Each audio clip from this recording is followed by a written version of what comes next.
के दरमियान रेलगाड़ी की पटड़ी पड़ी है, उधर रेलगाड़ी नहीं आती, लेकिन वो पटड़ी पड़ी है क्यों? अंग्रेज के दौर की है, इनके बाप के दौर की है। अपने बाप की उन्होंने निशानी रखी हुई है कि वो अंग्रेज नाराज हो जाएगा अगर पटड़ी उखाड़ेंगे। मंदिर खड़ा है शूजाबाद, पाकिस्तान के अंदर कई मंदिर है, शूजाबाद के अंदर भी खड़ा है और भी खड़े हैं। सादकाबाद के अंदर भोंग मस्जिद के साथ एक मंदिर है। कुछ नौजवानों ने, उन हिंदुओं ने कोई बकवास की या कोई ऐसा काम किया, कुछ नौजवानों ने जज्बात में आकर उस मंदिर की दीवार गिरा दी मुसलमानों ने। अब मंदिर की जब दीवार गिराई तो पाकिस्तान की अदालतों ने 22 लड़कों को 5 साल की सजा दी है।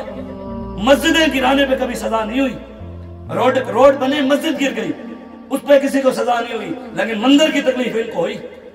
पाकिस्तान के अंदर शीरी मजारी लिबरल और दीन दुश्मन औरत पकड़ी जाए रात को 12 बजे तो सुप्रीम कोर्ट खोल जाए कि जनाब उसको छोड़ो, और हमारे नौजवान सरकार के आमद मरहबा के नारे के ऊपर नारा लगाए, गोली लगे, हम दिन के 12 बजे मजिस्ट्रेट के पास उसका लाशा उठाकर जाएं कि मेहरबानी करो, इसके साथ जुल्म हुआ है यार, इसकी इजाजत दो, पोस्टमार्टम कराना है तो हमें जज मिले भी ना, कोई मसला नहीं।